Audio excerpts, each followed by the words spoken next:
नमस्कार दोस्तों, हर हर महादेव। क्या आप लोग जान रहे हैं कि सावन के शुक्ल पक्ष के पुत्रता एकादशी कब है? 23 को है या 24 को है? कैसे मतलब आप लोग किस दिन व्रत करें? आप लोग 23 को व्रत रखें या 24 को? बहुत ही कंफ्यूजिंग है 2026 में कि किस दिन व्रत रखे पुत्रता एकादशी का और इसका नियम विधि, इसको सही समय पर पूजा कब करें, व्रत के दिन क्या करें, सुबह से और पारण कब से कब तक है। आपको इस वीडियो में बहुत जानकारी मिलेगी, इसीलिए बने रहिएगा इस वीडियो के अंत तक। चले बिना देरी किए वीडियो को शुरू करते हैं।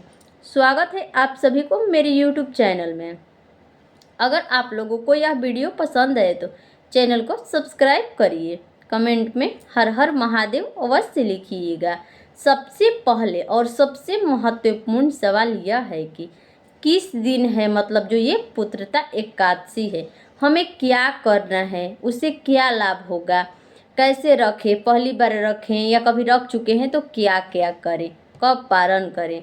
तो सबसे पहले आप लोगों अगर अपनी पुत्र जो माता पिता हैं उनको कोई संतान नहीं है, अगर वह संतान की कामना के लिए, संतान पूर्ति करने के लिए अपने जो गोद में भगवान श्री कृष्ण जैसे बच्चे चाहते हैं, लड्डू गोपाल जी जैसे, तो उन लोगों को किस दिन व्रत रखना चाहिए, 23 या 24 अगस्त को। बने रहिएगा इस वीडियो के अंत तक, आपको अंत तक सारी जानकारी मिल जाएगी। अगर आप चाहते हैं कि आप जो पहले से जिसका जो गर्भपात हो जाता हो, उसका गर्भ नहीं रुक रहा हो, पुत्र की सुख समृद्धि के लिए, या अपने पुत्र है उस पर कोई संकट है, कोई ग्रह है, उसको टालने के लिए आप लोग पुत्रता एकादशी का व्रत कर सकते हैं। अपने घर में सुख समृद्धि वैभव के लिए भी पुत्र एकादशी का व्रत किया जाता है और बहुत ही अच्छा है 2026 में पुत्र एकादशी का व्रत। केवल इतना ही कंफ्यूजिंग है कि 23 को है या 24 को है। तो आप लोगों को क्या करना है, अगर आप चाहते हैं कि अच्छे से सालों साल तक आप लोगों को पुत्र की प्राप्ति हो, तो आप लोगों को 23 तारीख को ही पुत्रता एकादशी मनानी चाहिए। और मैं बताऊंगी क्यों 23 को कैसे पुत्रता एकादशी है और 24 को कौन सी एकादशी है। वीडियो के लास्ट में आपको पता चलेगा। आप अगर पुत्र के लिए एकादशी रख रही हैं, पुत्रता एकादशी, तो आपको 23 तारीख को ये कुछ नियम फॉलो करने होंगे। आप लोगों को सुबह प्रातः काल जगना चाहिए, सूर्योदय होने से पहले आप लोग जग जाए, यानी अपना बिस्तर को त्याग दें। सुबह जगने के बाद शुद्ध हो जाइए, होने के बाद स्नान ध्यान करिए। स्नान ध्यान करने के बाद आप चाहे तो उस दिन लाल या पीला वस्त्र धारण कर ले। और अगर आपके घर में लड्डू गोपाल जी हैं, श्री कृष्ण जी का चित्र विग्रह हो या श्री विष्णु भगवान का विग्रह है, यह मान्यता है कि एकादशी के दिन विष्णु भगवान का भी ध्यान करना चाहिए। अगर आपके घर में उपलब्ध है विष्णु भगवान जी का चित्र, तो उनको अच्छे से एक आसन लगाइए और वहीं पर विराजमान करिए। विराजमान करने के बाद जो फूल फल दल फूल होता है, आप उनको अर्पित करिए। और पीला वस्त्र अगर आपके पास उपलब्ध है या आप ला सकती हैं मार्केट से, पहले वीडियो डाल रही हूँ ताकि आप साफ सामग्री जो होती है सब ला करके उपलब्ध कर लें। अगर जो जितना नहीं भी ला सकते तो फूल, केवल फूल होगा और प्रसाद आप लोग विष्णु भगवान को अर्पित करिएगा। और विधि विधान से आप लोग सूर्योदय के बाद स्नान ध्यान करने के बाद आप लोग अच्छे से पूजा पाठ करिएगा। और जो ये होते हैं विष्णु भगवान के, ये कौन से मंत्र का उस दिन जाप करना चाहिए, उस दिन भगवान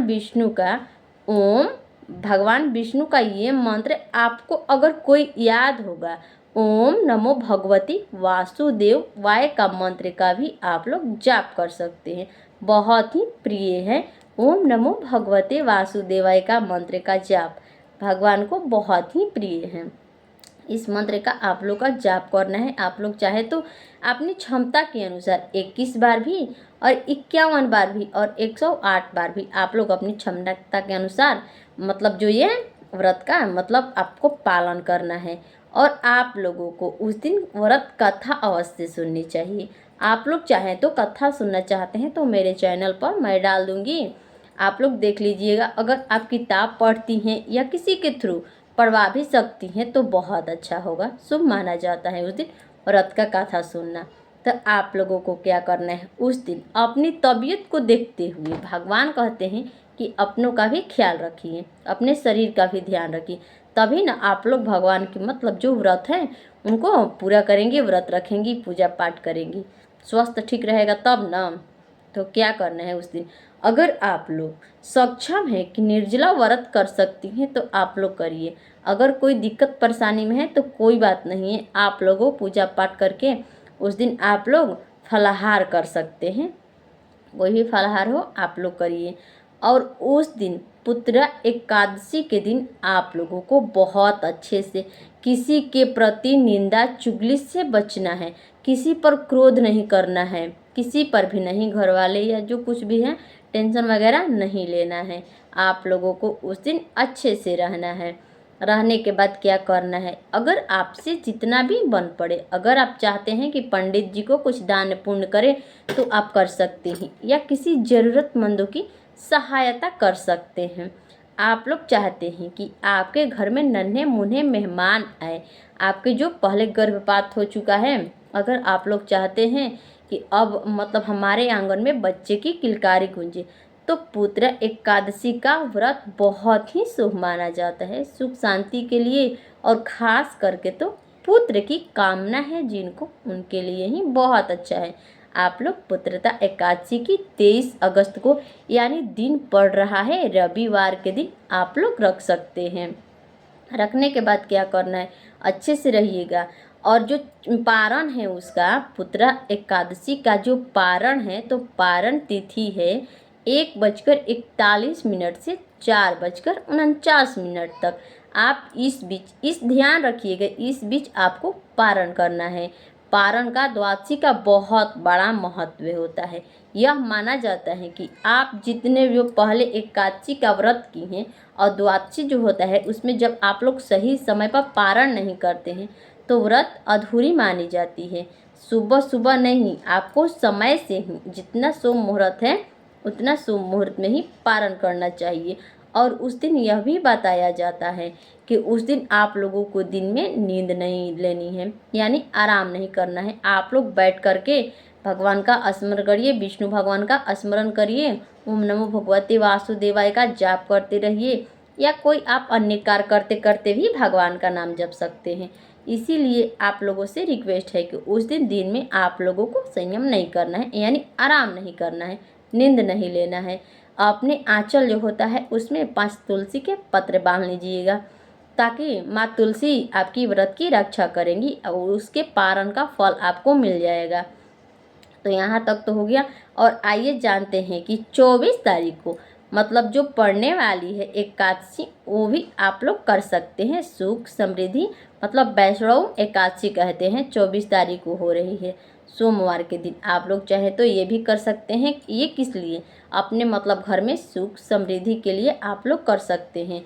लेकिन आप लोग से यही अनुरोध है कि जो माता पिता पेरेंट्स लोग हैं उनके बच्चे नहीं हैं, अभी उनकी जो मतलब गर्भपात बार बार हो जा रहा होगा, गर्भ नहीं ठहर रहा होगा, उनको बच्चा चाहिए यानी पुत्र चाहिए, तो वो महिलाओं को क्या करना चाहिए, पुरुषों को क्या करना चाहिए, दोनों को पुत्रा एकादशी का व्रत करना चाहिए। इससे विष्णु भगवान से प्रार्थना करनी चाहिए कि हे विष्णु भगवान, अगर हमसे अनजाने में भूल चूक हो गई हो तो हमें क्षमा करिए। क्षमा याचना करके प्रार्थना करनी चाहिए कि हमें पुत्र की प्राप्ति दे दीजिए, हमें संतान सुख दे दीजिए। जब संतान सुख जिंदगी में नहीं होता, उन लोगों से जाकर पूछिए कि जिसके ज़िंदगी में संतान सुख नहीं है, उनकी जो ज़िंदगी है ना वो खून के आंसू रोते हैं पेरेंट्स, माता पिता। इसीलिए भगवान को सभी को देने चाहिए, पुत्र पुत्री सभी को हो, बहुत अच्छा है। और ध्यान रखिएगा, जिनको पुत्री हैं वो भी खुश रहें, जिनके पुत्र हैं दोनों हैं वो भी खुश रहें। यह मान्यता है कि पुत्र पुत्री में कोई मतलब भेदभाव नहीं किया जाता। पुत्री भी वही मतलब आपकी ही है, पुत्र भी आपके हैं। अगर आप पुत्र की कामना चाहते हैं तो मतलब ये जो है ना पुत्रता एकादशी, इनको बहुत अच्छे से ध्यान से श्रद्धा से दिखावे के लिए नहीं, किसी से मतलब टेंशन वगैरह में नहीं, दिखावे में नहीं कि हम एकादशी कर रहे हैं, नहीं, अपने श्रद्धा भाव से। और भगवान विष्णु आपकी मनोकामना अवश्य पूर्ण करेंगे।